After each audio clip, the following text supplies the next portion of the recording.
श्रीगुरुभ्यो नमः। ॐ नमो भगवते वासुदेवाय।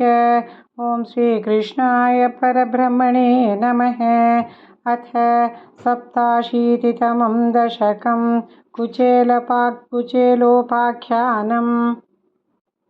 कुचेलनामा भवतः सतीर्थ्यतां गतः स सान्दीपनिमन्दिरे द्विजः।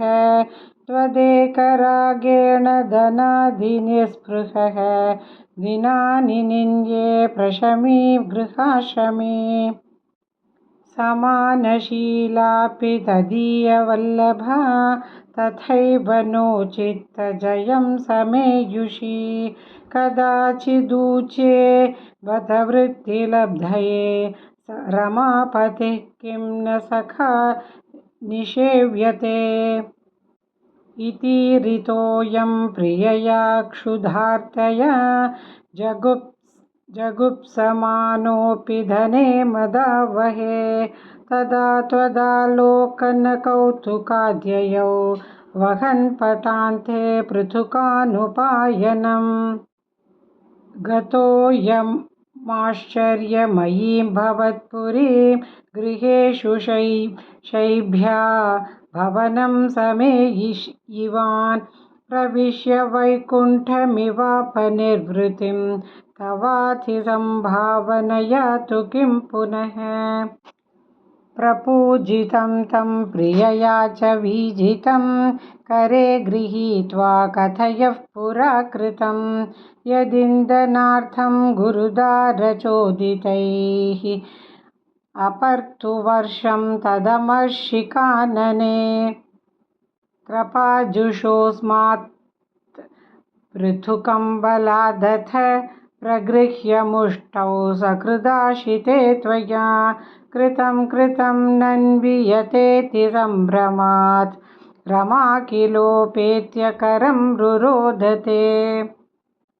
भक्तेषु भक्तेन मानितस्त्वया पुरीं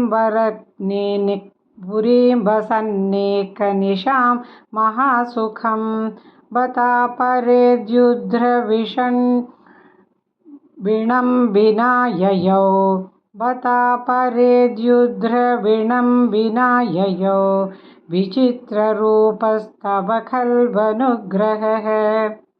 यदि ह्ययाचिष्य मदास्य दच्युतः वदामि भार्यां किमिति व्रजन्नसौ।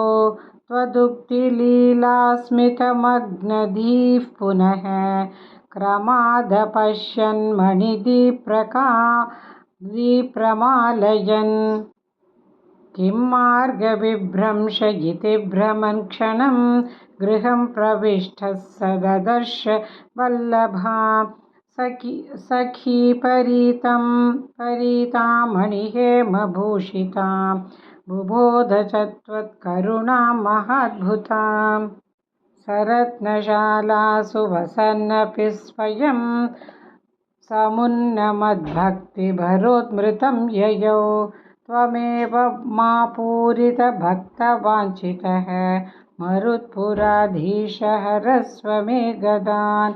नारायणाखिलगुरो भगवन्नमस्ते नारायणाखिल